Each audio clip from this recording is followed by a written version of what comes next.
A cultural connection, Tuti as the composer for future resilience.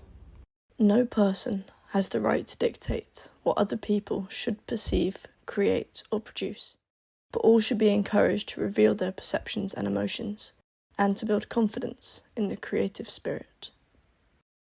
Part 1, Exploring Theory. We always knew we wanted the project to be underpinned by research and theory, we just didn't know exactly what that meant when we started.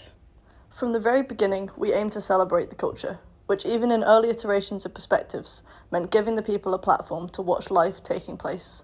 It also meant shaping spaces where performance can be shared as a part of the journey through the site. But we didn't know much about the place, and exploring music became a way to create a connection to something that they value.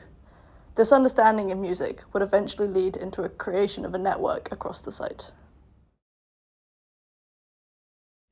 The process perspectives became about framing information we knew to be present in the existing context, for example, the relevance of the Tytus system and the methods of communication and knowledge transfer used. The Tytus system proved to us that they have methods of dealing with crises that should be praised and celebrated. This research into social practices even linked back to the music theory, showing how the pentatonic scale highlights how notes are two perspectives of the same scale. Key here is the presence of multiple perspectives and forms of knowledge present at different scales.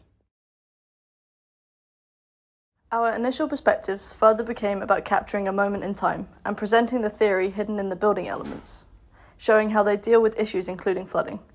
But this imagined view couldn't be created in isolation, and we knew we had to understand the architectural language they already embraced, showing the technical solutions worth expanding upon. Hassan Fathy became a key focus here and only became more relevant when he started to connect his work back to music. The research into vernacular architecture of hot and arid climates was essential to understand use of sans, courtyards, malkafs, windcatcher, or badgirs, type of malkaf in form of a tower, but also jumps down a scale to the materiality of place represented by carved mashrabiyah and the narrative of brick clay. Part 2, Writing a Brief. While these perspectives, representing key locations on site that we referred to as pivot points, were effective in understanding a personal connection, they weren't our only method of understanding the site. Diagrams became vital tools in situating the iterative proposal in context, and models transformed these back into a 3D representation. By working between multiple methods and scales, we were able to constantly define and redefine the pivot points we had identified. The perspective also captured the atmosphere of a journey, exploring how a person can be led through the site influenced by sensory input and how even a static image can indicate a sense of movement. But connecting the significance of the journey back into the diagram started to raise questions about how the proposal should develop and how that can be directly informed by all of the theory and research so far. Going back to working in model then allowed us to reintroduce the research of vernacular architecture, bringing in the key characteristics of the design. These methods started to become even more relevant as we began to look at one through the other. It would have been so easy at this point to work individually on the same project, but truly working as a group and embracing the different methods allowed the project to start shaping itself, connecting closely to the research and theory in developing a brief. Part 3, Developing a Building Proposal. This project is not about a building.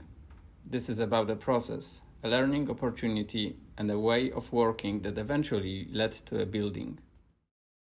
Even though the proposal does include a set of plans, they aren't the most interesting part, but the process that led to the plans is incredibly valuable. Admittedly, we may have kept trying to revert back to what we knew, creating bubble diagrams, and focusing entirely on the need for rooms with walls and specific programmatic functions. But with a little reminding, it became clear that the answers we were looking for were already present in the process we had undertaken.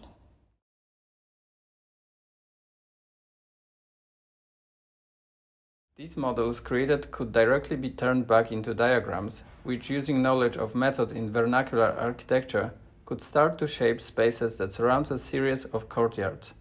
These diagrams could then shape axonometric drawings and reveal the personal perspective.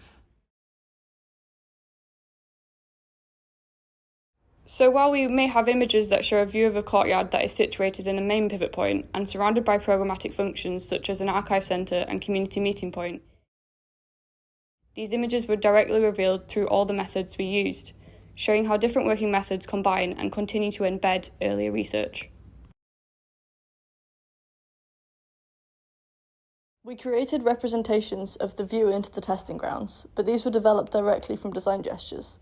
Gestures that initially started from borrowing precedent studies to explore the relationship between components, including the relevance of vernacular studies in shaping building form.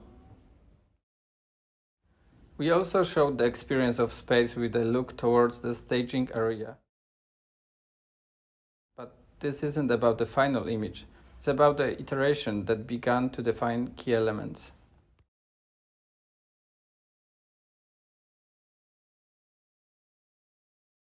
We allowed layers of information to build and shape the atmosphere of the art studios, allowing the process and performance of art to become the method as well as the programmatic function. We then closely explored the journey through the brickmakers and the workshops, but prioritized the relationship between the model and diagram in defining the design. The final question: how do we share the findings of our work with you? As this became about a series of methods and a long, multifaceted process, one question we stumbled on was, how do we share the findings of our work with you? Well, we decided to invite you into a process that we've been undertaking for months, showing how different methods are necessary in identifying and solving problems. The drawings should, hopefully, speak for themselves, but the methods of working became so important that we had to talk about them.